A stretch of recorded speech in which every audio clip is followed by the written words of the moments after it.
Bom dia, boa tarde, boa noite, sejam bem-vindos ao canal. E no vídeo de hoje, então, nós vamos fazer mais uma recomendação literária de um livro, assim, sensacional, fantástico, que então é O Morro dos Ventos Uivantes, da Emily Brontë.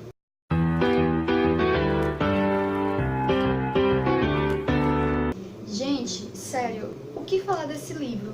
Não...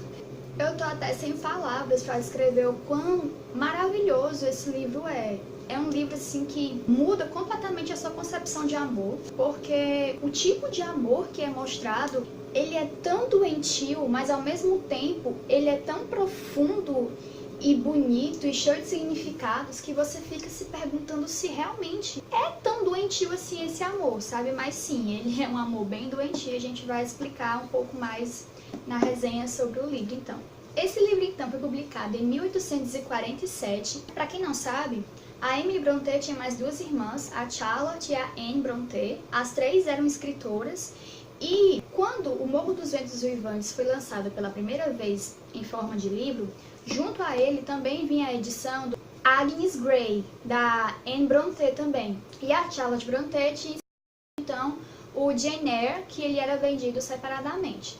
E assim, gente, esse livro, ele não causou, quando ele foi lançado, nenhum tipo de amor entre as pessoas, sabe? Muita gente detestou o livro, mas futuramente depois, como a própria Charlotte fala, em um dos pós-fácios do livro, tiveram críticos sim que conseguiram adentrar na natureza do livro e conseguiram compreender de fato o que era que o livro queria trazer. E a partir daí, então, é que ele foi visto com outros olhos e ele foi então aclamado e ainda hoje é muito aclamado. Eu ouso dizer que esse livro é um dos meus livros preferidos agora da vida. Quando eu terminei de ler, a minha única vontade era de abrir novamente no começo e reler. Porque, gente, eu fiquei com aquele sentimento de saudade e de preenchimento tão grande que eu disse pra mim mesma, eu preciso reler esse livro. Preciso, assim, agora, urgente. Me tocou de uma forma tão grande, eu fiquei muito emocionada lendo esse livro, sabe? Por mais que tenham partes que realmente dão um certo desgosto em você ler, que você sente aquela repulsa para ler, é um livro impecável, é um livro imperdível. E é mais impressionante ainda como é que uma garota, uma jovem de menos de 30 anos, que vivia totalmente reclusa, que era muito na dela, muito introvertida, conseguiu escrever algo totalmente diferente daquele romance romântico que a gente conhece, em que o mocinho fica com a mocinha e o vilão é derrotado no final. Não tem nada disso aqui nesse livro, sabe? É muito interessante também como a Emily Brontë utiliza da natureza para mostrar o aspecto e o caráter dos personagens do livro. E isso aqui é construído de uma forma tão bonita, tão significativa, que você se prende no livro assim, num piscar de olhos. Eu só lamento muito porque eu tinha visto uma resenha sobre esse livro e na resenha contava praticamente tudo do livro, sabe? E eu fiquei triste depois quando eu comecei a ler, porque eu já sabia de tudo da história. E eu queria ter lido esse livro pela primeira vez sem saber de nada, para ver como é que eu iria me sentir. Se eu iria me sentir da mesma forma que eu me senti quando eu acabei de ler, ou se eu teria outro tipo de sentimento, ou também se eu não iria gostar, como muitas pessoas não gostaram, mas ainda assim valeu a experiência. Eu já pretendo começar a relê-lo, porque, sério, gente, é uma coisa linda, é extraordinário. Essa edição aqui é a edição da Zahra, é a edição mais completa que vocês vão encontrar no mercado hoje. Eu vou deixar o link aqui embaixo para onde vocês podem encontrar. Ela é uma edição comentada, então tem várias notas de rodapé. Eu percebi o quanto deve ser muito interessante ler esse livro no original, porque a Emily Brontë foi tão sagaz de uma forma que ela colocou diversos dialetos e expressões das pessoas que moravam na região em que ela construiu a história. Nessa região da Inglaterra que ela construiu a história. Nas notas de rodapé a gente percebe justamente mais um aspecto interessante que ela colocou nessa história. Por isso que eu digo que no original deve ser então fantástico, que você pode se conectar ainda mais com os personagens e com as paisagens e tudo que ela mostra nesse livro. O livro então conta a história da Catherine Earnshaw e do Heathcliff, certo? Claro que de outros muitos personagens também, mas eles dois são o centro da história. Eles dois são os principais pilares dessa história, tá? E tudo começa quando um inquilino de uma das propriedades que consta aqui no livro, ele vai então para Wuthering Heights, que no caso é o Morro dos Ventos Uivantes, certo? Wuthering Heights é o nome no original, vou deixar a grafia aqui para vocês, tá bem? Então, ele vai lá e lá ele descobre que as pessoas que moram lá são totalmente amarguradas, não são nada hospitaleiras, elas são totalmente tristes, abatidas, grosseiras umas com as outras, até mesmo com ele, que não tem nenhum tipo de receptividade amigável. Lá ele conhece, né, o senhorio dele, que no caso é o Heathcliff, e ele percebe o quanto as pessoas lá são afetadas até mesmo pelo caráter do Heathcliff. Quando ele volta, então, para a propriedade onde ele está instalado, né, que ele aluga essa outra propriedade, ele conversa com a empregada de lá, porque a empregada de lá já foi empregada da família, que mora agora lá no Morro dos Ventos Vivantes. E ela conhece a história de todas as pessoas que passaram, né, todas as gerações que passaram lá. E aí, então, por conta dele ficar doente da tempestade que ele pegou lá, que ele pegou um resfriado e tudo, a empregada vai começar a contar pra ele toda a história daquelas pessoas e de como elas vieram parar nesse estado que elas estão hoje. Eu vou tentar não dar muito spoiler, gente, porque eu realmente quero que vocês leiam o livro e se sintam tocados a cada experiência nova que vocês forem lendo. Os principais pilares dessa história são a Catherine e o Heathcliff, certo? Eles são o casal principal da história. Entretanto, eles possuem um amor que, como eu falei pra vocês, ao mesmo tempo que une os dois, afasta os dois, certo? Porque o Heathcliff, quando ele chegou na propriedade do Morro dos Ventos Vivantes, ele veio junto com o pai da Catherine e do Hindley, que é irmão da Catherine, justamente porque o Sr. Earnshaw encontrou ele lá, perdido, sem família, órfão e tudo, e trouxe ele para morar junto à família. E a Catherine construiu uma amizade muito sólida com ele, e o Hindley, que era o irmão mais velho da Catherine, detestava o Heathcliff, porque ele percebia que o pai dele tinha um amor muito mais afetuoso com o Heathcliff do que com ele mesmo. E aí, quando o pai deles faleceu e o Hindley virou o senhor da casa, o Hindley fez Heathcliff ficar muito mais embrutecido, muito mais grosseiro, muito mais arredio, muito mais reativo às coisas, porque ele virou um empregado da família. A Catherine fazia de tudo, né, para ajudar o Heathcliff a sair das punições, aquela coisa toda, mas nem sempre era possível. E o Heathcliff, ele é uma pessoa muito difícil. Desde que ele chegou lá, ele não era das crianças mais alegres e extrovertidas do mundo, sabe? Ele tinha uma natureza muito difícil, um caráter muito sombrio, muito obscuro. E mesmo então com esse amor pela Catherine, e mesmo assim com essa amizade que eles construíram e também com esse sentimento mais profundo, ele continuava uma pessoa mais bruta, mais perversa, e com o passar dos anos, por conta de alguns acontecimentos, ele virou ainda uma pessoa com sede de vingança, uma pessoa mais amarga, nefasta, que apesar de querer fazer certas coisas boas, ele não sabia fazer isso por caminhos certos, ele sempre fazia as coisas por caminhos tortos, e ele machucava as pessoas. A própria Catherine, então, se foi muito machucada por ele, apesar de que ele também foi muito machucado pela Catherine. Como eu tinha falado pra vocês em relação à paisagem e ao cenário, né, onde se passa a história, essa paisagem meio negra, meio obscura, animalesca, tudo isso se reflete no caráter do Heathcliff. E o Heathcliff, por ser uma presença tão forte na história, por ser uma pessoa tão autoritária e de uma presença que mete medo em qualquer pessoa, ele passa adiante essa natureza animalesca para as pessoas que estão ao redor dele. E todo mundo sofre as consequências com isso. Ninguém se dá bem nesse livro, ninguém. E tipo, todo mundo nesse livro sofre bastante. Todo mundo é atormentado pela presença física dele mesmo. Heathcliff é uma pessoa assim, totalmente difícil para dizer o mínimo de se conviver. O amor entre ele e a Catherine é algo assim tão profundo que ao mesmo tempo que acalenta os dois, machuca e vai dilacerando o interior de ambos, sabe? É como se eles não pudessem viver juntos, mas também não pudessem viver separados. E esse amor deles é esse paradoxo. Eles não têm a condição de viverem juntos, mas ao mesmo tempo não há nada que possa mantê-los separados. E eles não podem viver separados, porque como a própria Catherine fala, ela é o Heathcliff. O Heathcliff é ela.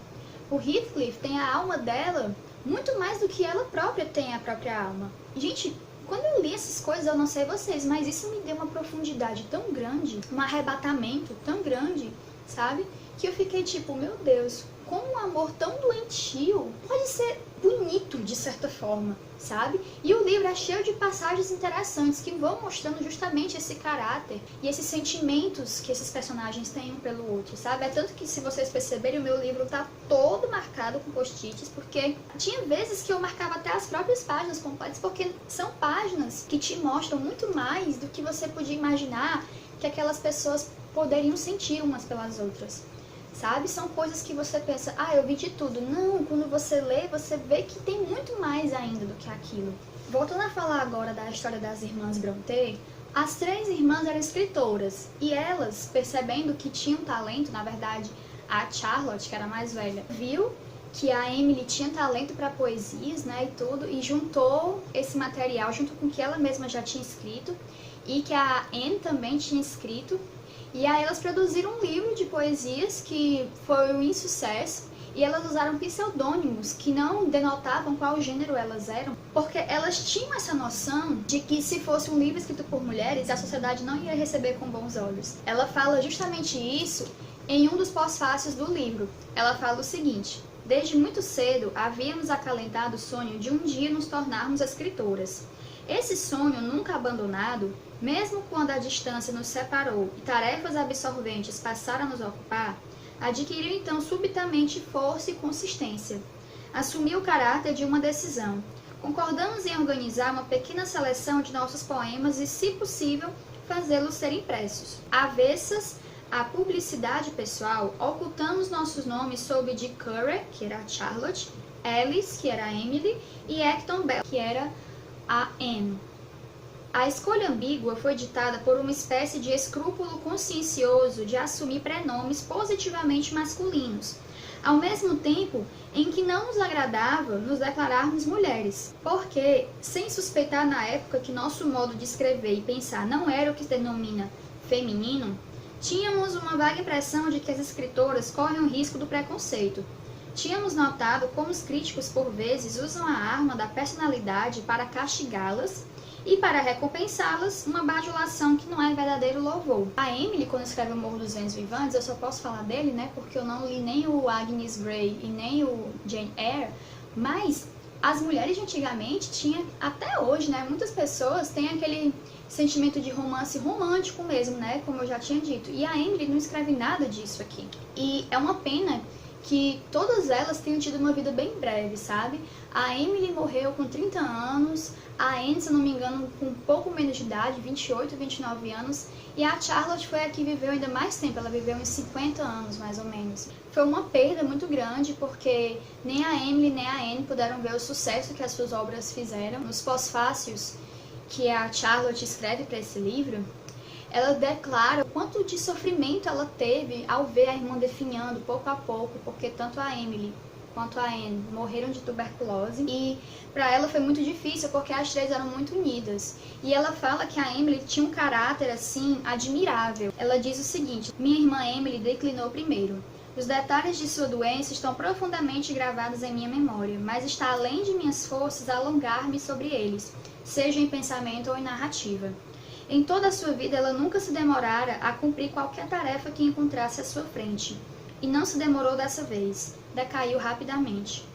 Apressou-se em nos deixar. No entanto, embora o físico sucumbisse, mentalmente tornou-se mais forte do que jamais a tínhamos visto. Dia a dia, quando percebia com que atitude ela enfrentava o sofrimento, eu a contemplava com uma angústia de assombro e amor. Nunca vi nada semelhante, de fato. Nunca vi quem a ela se assemelhasse em nada. Mais forte que um homem, mais simples que uma criança, sua natureza era única.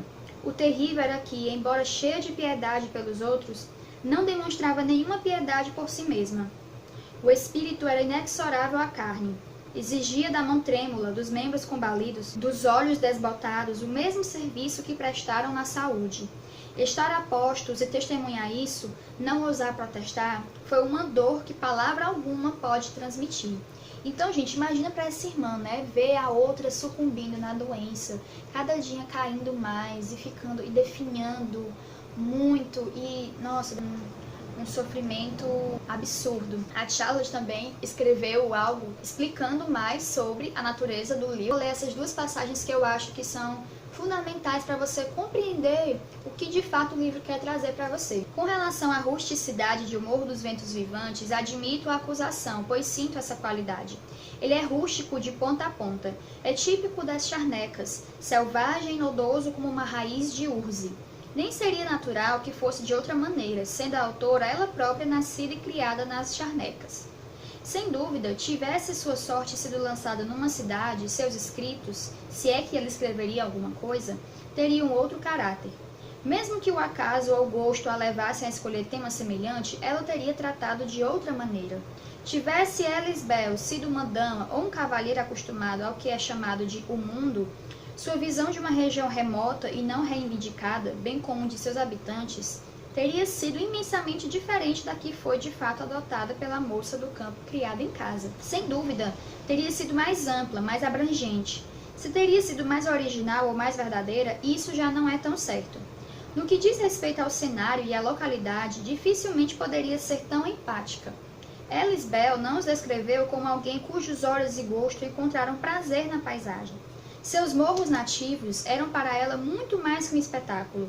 Era um ambiente em que vivia e pelo qual vivia, tanto quanto as aves silvestres, suas inquilinas, ou a urze, seu produto. Suas descrições do cenário natural, portanto, são o que deveriam ser e tudo o que deveriam ser. Eu acho bem profundo ela dizer isso, justamente demonstrando que não teria como o Morro dos Ventos Vivantes ser produzido de outra maneira. E se fosse produzido em outro lugar, não teria a mesma consistência e o mesmo valor que ele tem hoje. A Emily, ela tinha essa natureza, ela vivia naquele espaço. Então, para ela não teria como ter sido de outra forma escrever um livro como esse, se ela tivesse morado ou vivenciado em outra realidade. E para finalizar, o Morro dos Ventos Vivantes foi talhado numa oficina rústica, com ferramentas simples, a partir de materiais grosseiros. O escultor encontrou um bloco de granito numa charneca solitária. Contemplando-o, viu como daquele rochedo seria possível extrair uma cabeça selvagem, morena, sinistra.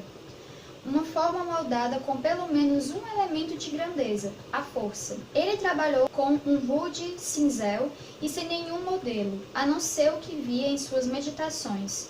Com tempo e trabalho, o rochedo assumiu forma humana, e lá está ele, colossal, sisudo e sombrio, meio estátua, meio rocha. No primeiro sentido, terrível e semelhante a um goblin. No segundo, quase belo, pois seu colorido é de um cinza suave, e o musgo da charneca o reveste. E a urze, com suas campânulas em flor e sua fragrância balsâmica, cresce fielmente próximo ao pé do gigante. Então, assim, gente, eu recomendo muito mesmo esse livro. Esse livro, assim, mudou a minha forma de ver literatura. É um livro que me cativou e me fez enxergar as coisas de outra maneira.